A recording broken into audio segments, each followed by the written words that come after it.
Question number 1 है हमारा, कह रहा है संविधान के किस अनुच्छेद के अंतर्गत राष्ट्रपति शासन लगाया जाता है। ए है अनुच्छेद 352, बी है अनुच्छेद 356, सी है अनुच्छेद 360 और डी है अनुच्छेद 365। तो संविधान के किस अनुच्छेद के अंतर्गत राष्ट्रपति शासन लगाया जाता है, तो हो जाएगा अनुच्छेद 356। चलिए अगला क्वेश्चन देखते हैं क्या कह रहा है भारतीय संविधान का संरक्षक किसे कहा जाता है। कह रहा है भारतीय संविधान का संरक्षक किसे कहा जाता है। ए है राष्ट्रपति, बी है संसद, सी है सर्वोच्च न्यायालय और डी है प्रधानमंत्री। तो भारतीय संविधान का संरक्षक किसे कहा जाता है, तो हमारा करेक्ट आंसर हो जाएगा सर्वोच्च न्यायालय। सुप्रीम कोर्ट न्यायिक समीक्षा करता है और संविधान की सर्वोच्चता बनाए रखता है। चलिए अगला क्वेश्चन देख लेते हैं क्या कह रहा है राजकोषीय घाटा किसे दर्शाता है। क्वेश्चन है राजकोषीय घाटा किसे दर्शाता है। ए है कुल व्यय माइनस कुल प्राप्तियां, बी है निर्यात माइनस आयात, सी है चालू खाता घाटा और डी है पूंजीगत घाटा। तो राजकोषीय घाटा किसे दर्शाता है, तो हमारा करेक्ट हो जाएगा कुल व्यय माइनस कुल प्राप्तियां, यानी ये हमारा करेक्ट हो जाएगा। कह रहा है जीएसटी परिषद के निर्णय किस आधार पर लिया जाता है। कह रहा है जीएसटी परिषद का निर्णय किस आधार पर लिया जाता है। ए है साधारण बहुमत, बी है सर्वसम्मति, सी है भारित मतदान और डी है राष्ट्रपति की स्वीकृति। तो जीएसटी परिषद का निर्णय किस आधार पर लिया जाता है, तो वो हो जाएगा भारित मतदान। केंद्र और राज्य के भार के अनुसार ये मतदान किया जाता है। अगला क्वेश्चन है, कह रहा है आईटीसीजेड का उत्तर की ओर खिसकना किससे जुड़ा है। कह रहा है आईटीसीजेड का उत्तर की ओर खिसकना किससे जुड़ा है। ए है पश्चिमी विक्षोभ, बी है दक्षिण पश्चिम मानसून, सी है समुद्री धाराएं और डी है ज्वालामुखी। तो हमारा करेक्ट आंसर हो जाएगा दक्षिण पश्चिम मानसून, यानी बी हमारा करेक्ट हो जाएगा। आईटीसीजेड उत्तर की ओर खिसकने से क्या जुड़ा हुआ है, तो वह दक्षिण पश्चिम मानसून जुड़ा हुआ है, जिसके कारण मानसून वर्षा मुख्य कारण बनता है और निम्न दाब का क्षेत्र इससे संबंधित होता है। अगला क्वेश्चन देख लेते हैं क्या कह रहा है पृथ्वी पर दिन और रात होने का मुख्य कारण क्या है। कह रहा है पृथ्वी पर दिन रात होने का मुख्य कारण क्या है। यह है परिक्रमण, बी है घूर्णन, सी है अक्षीय झुकाव और डी है अपसौर। तो पृथ्वी पर दिन रात होने का मुख्य कारण क्या है, तो वह हो जाएगा घूर्णन। पृथ्वी अपनी धुरी पर घूमती है और ये अपना एक परिक्रमा 24 घंटा में पूरा करता है। चलिए अगला क्वेश्चन देख लेते हैं क्या कह रहा है हड़प्पा सभ्यता की सबसे प्रमुख विशेषता क्या थी। कह रहा है हड़प्पा सभ्यता की सबसे प्रमुख विशेषता क्या थी। यह है कच्चे मकान, बी है असंगठित नगर, सी है उन्नत जल निकास प्रणाली और डी है पर्वतीय बस्तियां। तो हड़प्पा सभ्यता की सबसे प्रमुख विशेषता क्या थी, तो वह हो जाएगा उन्नत जल निकास, यानी सी हमारा करेक्ट हो जाएगा। अगला क्वेश्चन है, कह रहा है अशोक के अधिकांश अभिलेख किस भाषा में। कह रहा है अशोक के अधिकांश अभिलेख किस भाषा में। ए है संस्कृत, बी है पाली, सी है तमिल और डी है फारसी। तो अशोक के अधिकांश अभिलेख किस भाषा में है, तो हो जाएगा पाली या प्राकृत भाषा। चलिए अगला क्वेश्चन देखते हैं क्या कह रहा है नियंत्रक एवं महालेखा परीक्षक सीएजी अपनी रिपोर्ट किसे सौंपता है। कह रहा है नियंत्रक एवं महालेखा परीक्षक अपनी रिपोर्ट किसे सौंपता है। ए है प्रधानमंत्री, बी है सांसद, सी है राष्ट्रपति और डी है वित्त मंत्री। तो नियंत्रक एवं महालेखा परीक्षक अपना रिपोर्ट किसे सौंपता है, तो वह सौंपता है राष्ट्रपति को। राष्ट्रपति को ये रिपोर्ट सौंपा जाता है, बाद में राष्ट्रपति द्वारा इसे संसद में पारित किया जाता है। चलिए अगला क्वेश्चन देख लेते हैं क्या कह रहा है धन विधेयक केवल कहाँ प्रस्तुत किया जाता है। कह रहा है धन विधेयक केवल कहाँ प्रस्तुत किया जाता है। ए है राज्यसभा, बी है लोकसभा, सी है दोनों और डी है राष्ट्रपति भवन। तो धन विधेयक कहाँ प्रस्तुत किया जाता है, तो हमारा करेक्ट आंसर हो जाएगा लोकसभा। धन विधेयक केवल लोकसभा में पारित होता है और राज्यसभा संशोधन इस पर नहीं कर सकता है। चलिए अगला क्वेश्चन देख लेते हैं क्या कह रहा है रामसर संधि किससे संबंधित है। कह रहा है रामसर संधि किससे संबंधित है। ए है वन, बी है आर्द्रभूमि, सी है मरुस्थल और डी है महासागर। तो रामसर संधि किससे संबंधित है, तो वह हो जाएगा आर्द्रभूमि, यानी ये हमारा करेक्ट हो जाएगा। 1971 में रामसर साइट ईरान में हस्ताक्षर हुआ था।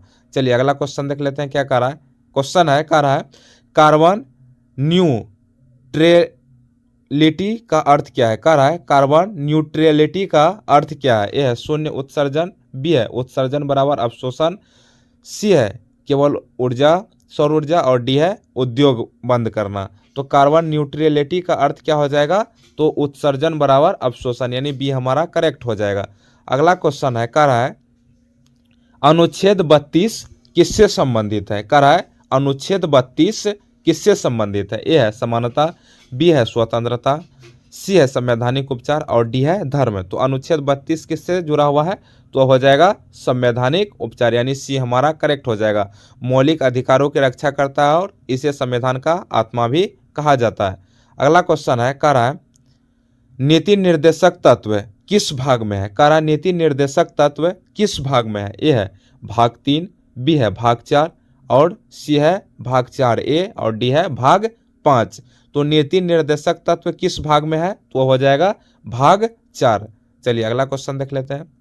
अगला क्वेश्चन है कह रहा है भारत में नोट जारी करने का अधिकार किसके पास है। कह रहा है भारत में नोट जारी करने का अधिकार किसके पास है। ए है वित्त मंत्रालय, बी है RBI, सी है संसद और डी है सेबी। तो भारत में नोट जारी करने का अधिकार किसके पास है, तो वह हो जाएगा RBI के पास। RBI को एकाधिकार है और मुद्रा स्थिरता को सुनिश्चित करता है। चलिए अगला क्वेश्चन देख लेते हैं क्या कर रहा है। कह रहा है CRISPR तकनीक का उपयोग किसमें होता है। कह रहा है CRISPR तकनीक का प्रयोग या उपयोग किसमें होता है। यह है टीकाकरण, बी है जीन संपादन, सी है क्लोनिंग और डी है AI। तो हमारा करेक्ट आंसर हो जाएगा जीन संपादन। जीन संपादन हमारा करेक्ट हो जाएगा। चलिए अगला क्वेश्चन देख लेते हैं क्या कर रहा है। कह रहा है निम्न में से कौन नदी बंगाल के खाड़ी में गिरती है। कह रहा है निम्न में से कौन सी नदी बंगाल की खाड़ी में गिरती है। ए है नर्मदा, बी है ताप्ती, सी है महानदी और डी है लूनी।